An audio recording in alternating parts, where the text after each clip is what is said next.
Sir, ito yung tinatanong mo kanina gas. Normally, yan, ganito. Ito yung 12 namin.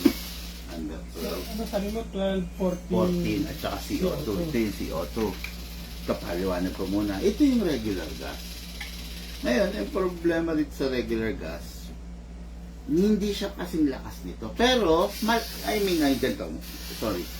Malakas na to.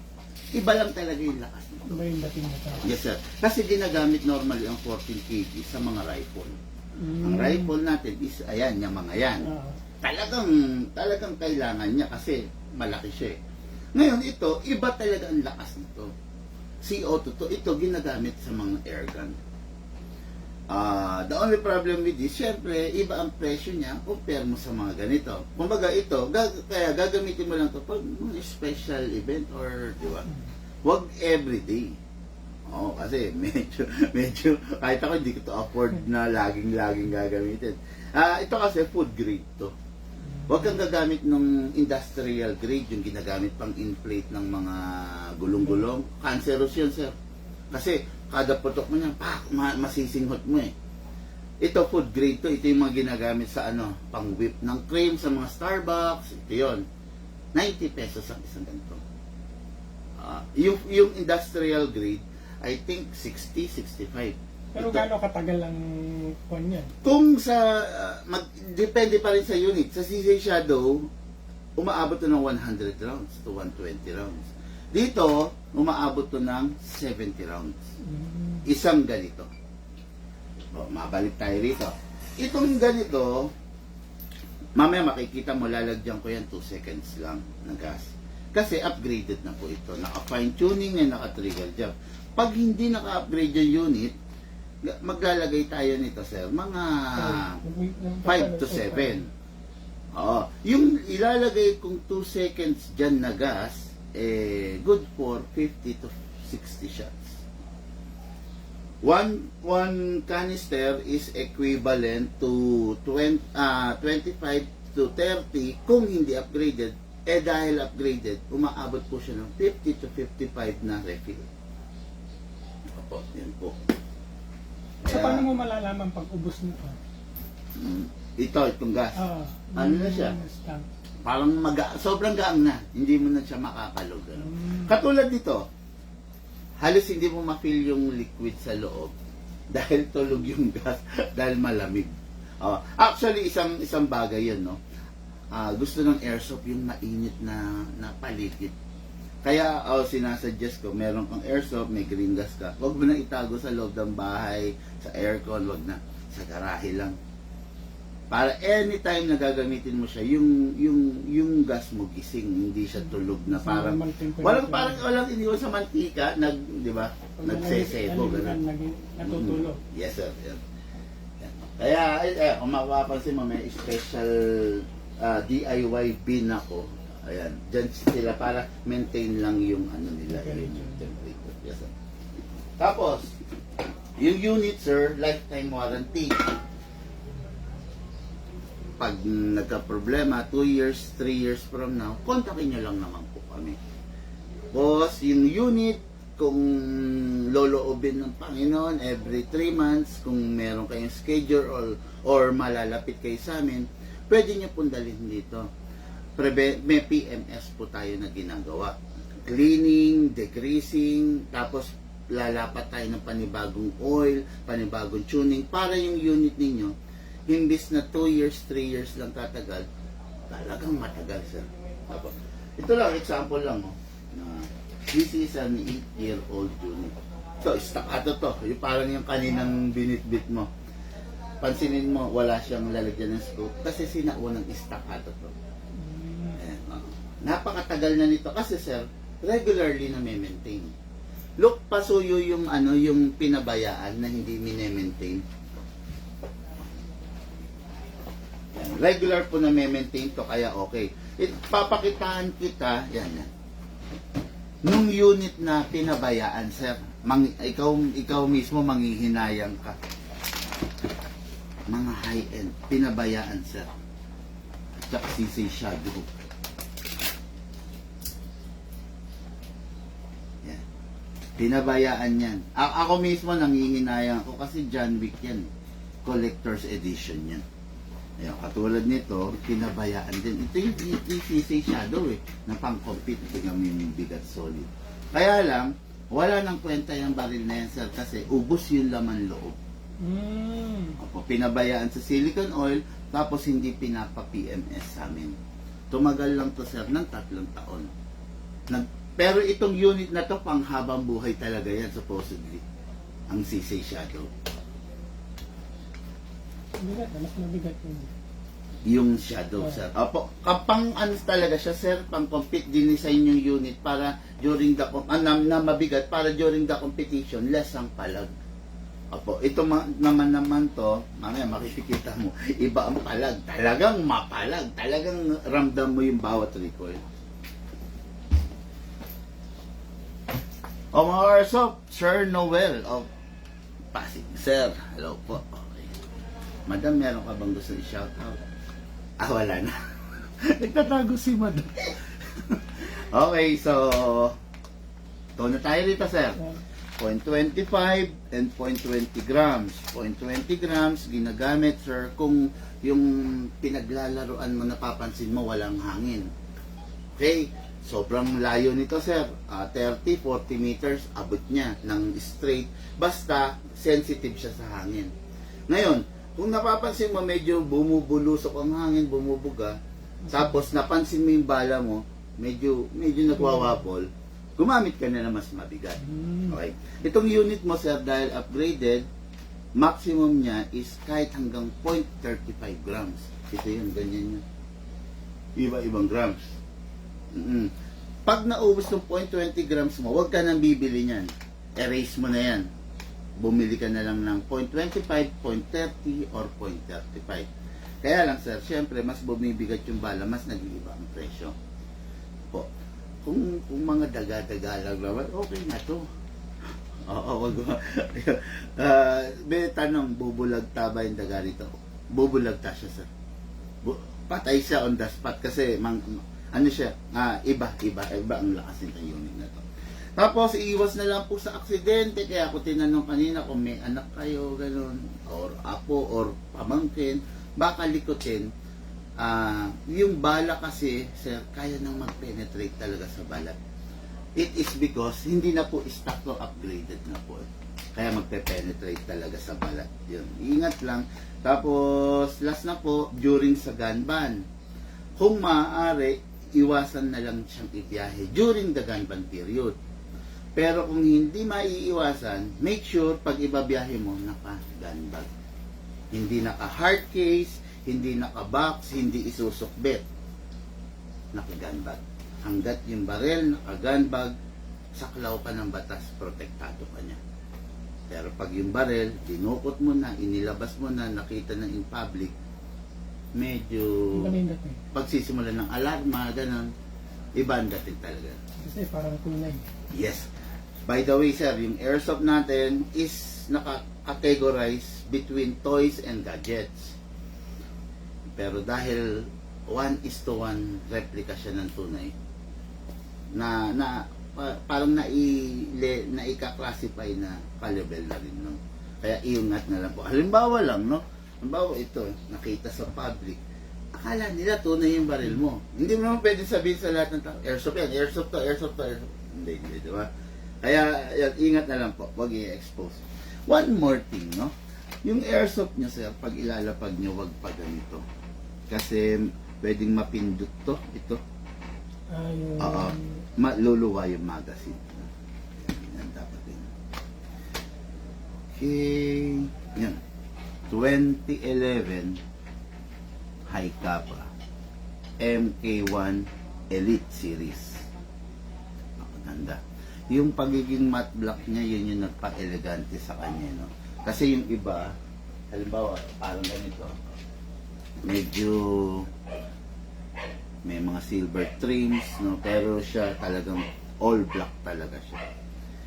Yung kanina tinanong mo kung malalagyan ng scope, actually, mali ako ng sagot. Ang sagot ko kasi sa'yo, hindi. Pero pwede siyang lagyan, medyo matinding customize lang ang gagawin natin. Tapos, pag nagsawa ka sa scope, inalis mo, hindi na natin Babalik yung i-rewind. Oo, hindi na. Kasi tatabasan na natin 'to, maglalagay tayo ng plate. Eh syempre, pag halimbawa, inalis mo yung scope, hindi na natin maibabalik 'to. Ito sir, pag halimbawa na ako yan, napapalitan niyo. Yes po, actually napapalitan 'to. Kung hindi mo type yung color green, pwedeng neon red, neon orange, may mga ganun na color niyan. Pero ang pinaka-effective green kasi sa gabi, napakadalit na yan. Subukan mo isipan, sir. Yung green, Yes, sir. O, di ba? kita. Yes, sir. Okay, diretso na tayo. So, ang upgrade nito, number 1, remove the magazine. Fix barrel. Okay? Pag hindi po naka-fix barrel, ganito po yung itsura. Yan po, naka-fix barrel po yan. Tapos, number 2, naka-fine tuning, naka-trigger job. Yung fine tuning, sir, yun yung pagtotono natin para magbalanse yung paglabas ng hangin, kaya napapatipid namin. Trigger job, yun naman, sir, yung synchronization ng lahat ng mga moving internal parts niya. Malambot, hindi maganit, hindi umiipit, ganun. Yun, kailangan yun. Tapos, kung mapapansin ninyo, color gray yung rubber sa loob. Napansin niyo, sir? Sige. Ayan. Yung ang ordinary kasi is mga black lang. Ayan, baka tulad dito mga black lang. Tapos, isa pa, kaya kung sa iba kayo bibili nito, kung meron sila nito at may makita kayo sa iba, ang FPS nito is around 300 to 340 to 350. Pero ngayon, ito yung FPS nito, base sa mga demo ko na inilalabas, at kinokorono test natin, 467. Kaya halos, mas malakas ka pa sa mga rifle na stock. Yun ang FPS nito. Okay, so, number 1, sir, ito na. Kailangan po, huwag pagpabaya sa silicone oil, ito, pipindutin yung valve, para mag-open, saka mo siya i-spray. Yan. Pansinin mo yung oil, dahil nakapindot tayo, pumapasok. Open yung valve. Yun po yung pinaka-importante ron. Yes, kailangan pindutin mo ng bahagya para pumasok yung oil. Pag hindi mo kasi pinindot, tutulo lang po dito. Okay, then, dito naman po sa ilalim, inlet valve po ito.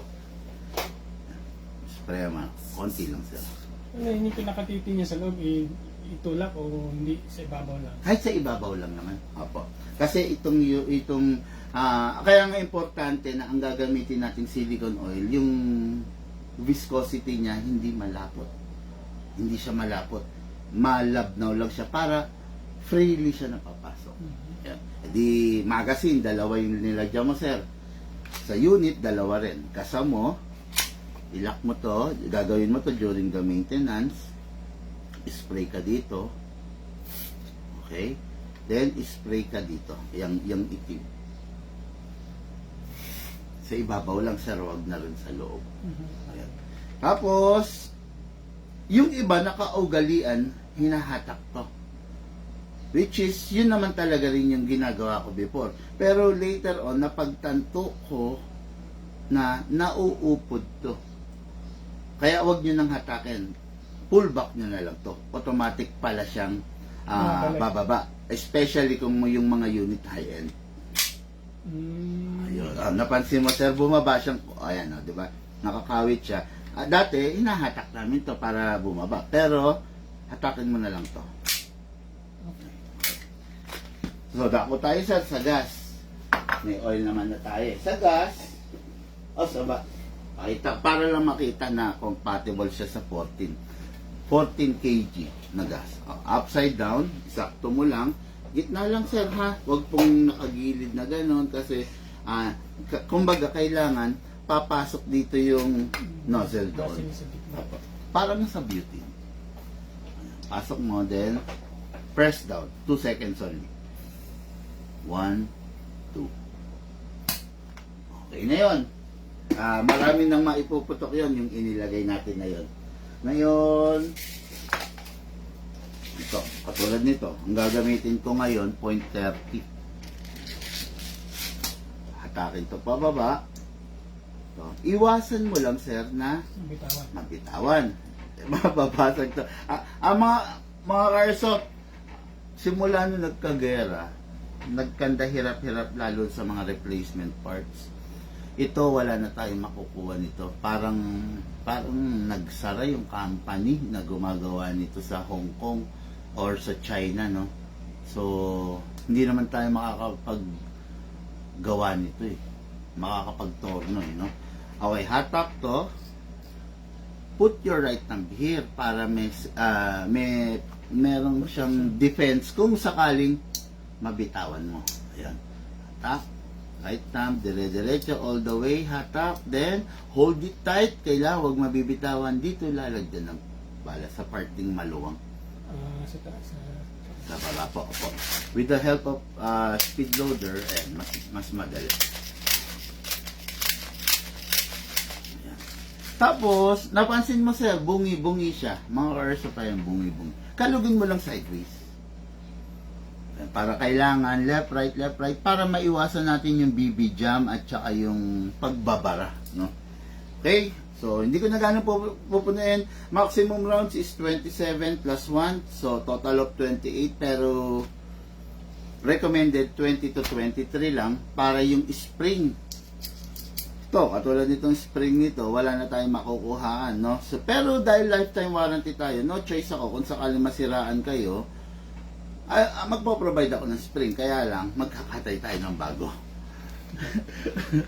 Pero katulad nito sir, mga ano to eh, Katay na yan. mga hindi na buo yung mga parts. Halimbawa, ikaw nangailangan ka ng, let's say, itong beaver tail, kukunin ko itong beaver tail nito. Ganun lang. Okay, pasok sa unit. Pag magpapasok nga pala kayo ng magazine, make sure hindi nakatutok sa mga kasama nyo sa bahay. Nakayupo dapat. Pasok, malakas, no? Huwag itutulak kasi hindi siya mag-lock. Pag pasok, malakas, kasa, hatak, then bitaw. Huwag yung hatak, then balik, no? Hatak, then bitawan nyo. Okay. Sir, yung unit po may ambidextrous safe. Okay? Kung kaliwete ka, kung kanan, pwede. Okay, yan. Ngayon, meron din siyang beaver tail.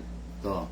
Ang silbi nito, safety protection yan na kailangan mape-press mo to parang fire. Pag hindi mo siya na-press, hindi siya magpa-fire. Okay? Bigay ko sa iyo unit, sir, naka-safe. Unlock mo na lang po. Madam, alis ka muna dyan. Baka masermonan mo si sir pag natalsikan ka. Sir, okay? Okay, mga Airsoft 2011. High ka pa. Firing.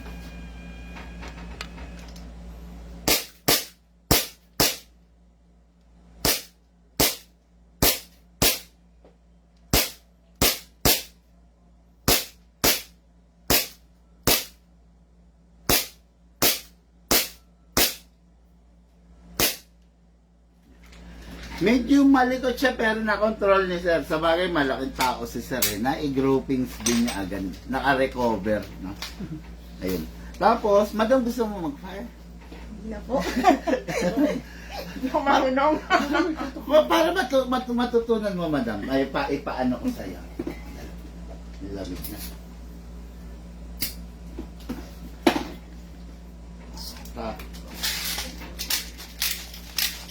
Nakahawak na ba si madam ng baril? Hindi pa po. Pero sure pa ba? Gusto mong turuan natin siya? Baka sa'yo iputok po. pag tatamad-tamad ka, sir, bangon na! Pasok, kasa. Madam, firing po tayo. Sir, turuan niyo sir. Sige. Okay, hawak muna. Finger out, madam. Labas po muna. Okay? Then, ito pa. Tataas mo ito. Okay, yan. Then ito, kung pwede, kung kaya, abot yan. Yan, ganyan. Tapos, No? sorry. Kita, wag mo itong idiin dito. Dito lang. Then, yan. Okay. Yan. Galing.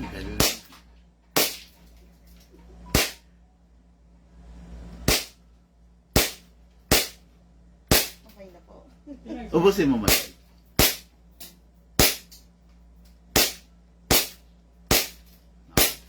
Patay ito si Sir. Thank you po. Para kang kumuha ang batong ipinungkol mo sa ulo mo, Sir. Mahusay din eh. Yan. Yung barrel, napansin mo na ganito rin kanina. Kasi wala na siyang bala. Open slide ang tawag dyan. Kahit naman sa tunay, ganyan, Sir. Next thing to do, huwag kang magkakamali, unahin palagi ang magazine. Release ng magazine, then the slide. To. Then rest. Yung iba kasi, Sir, common mistake na nangyayari, nag-open. Binabalik. Binababa na nila to. Which is, yun nga, then, sabay i-re-rest nila to. Delikado yun. Kaya, always magazine first. Magazine, then the slide, then rest. Hindi puputok yan kasi walang magazine. Yan lang.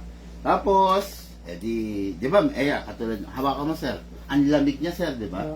Pag magpa-firing ka pa ng panibagong rounds, using your body temperature, Kainitin mo na.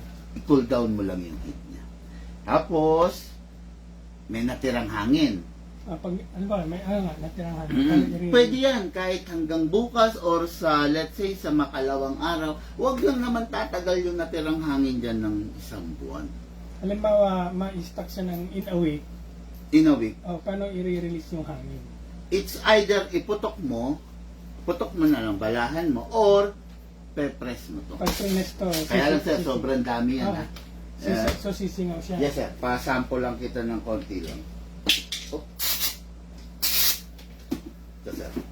Sampulan mo. Sige. Pasinawin. Doon mo tapat. Ayan. Pasingawin mo lang. Yan. Tapos safe ng itabi yan. Parang gulong pag na-flat. Ang problema kasi, Sir, pag may hangin, tinabi mo, due to weather, pabago-bagong temperature, lalakasihin na yung pressure sa loob.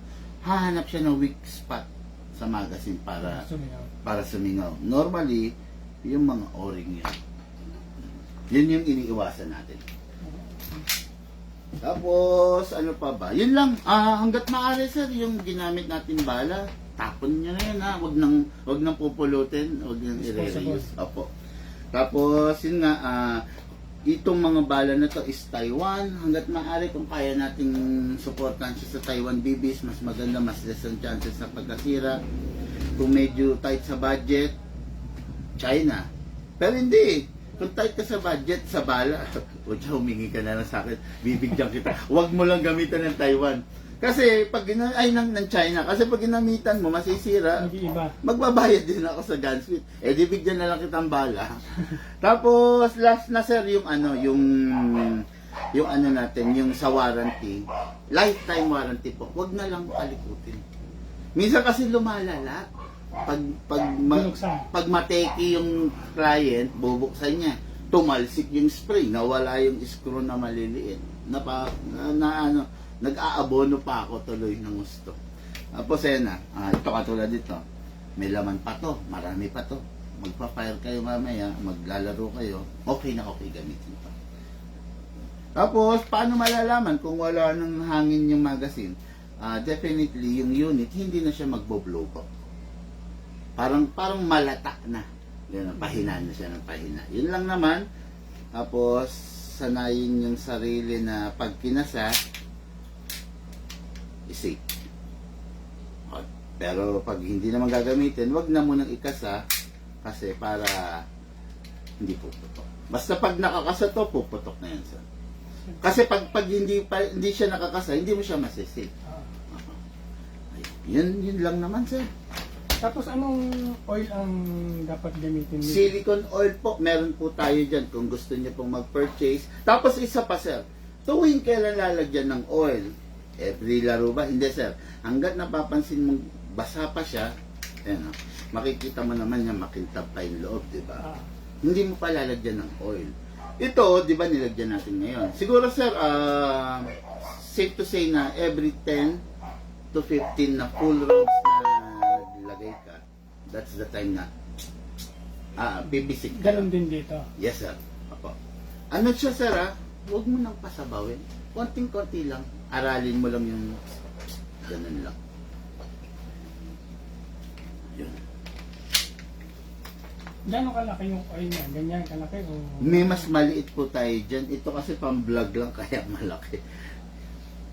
Okay, yun. Thank you, Sir Noel. Maraming salamat po. Bali, mga taga-Pasig to, mga Karso. Yun. Okay, guys. Thank you and have a blessed day. Brand nyo to, hindi to second hand. Hindi katulad ng binibenta ni AC Garage. Okay, guys. Thank you.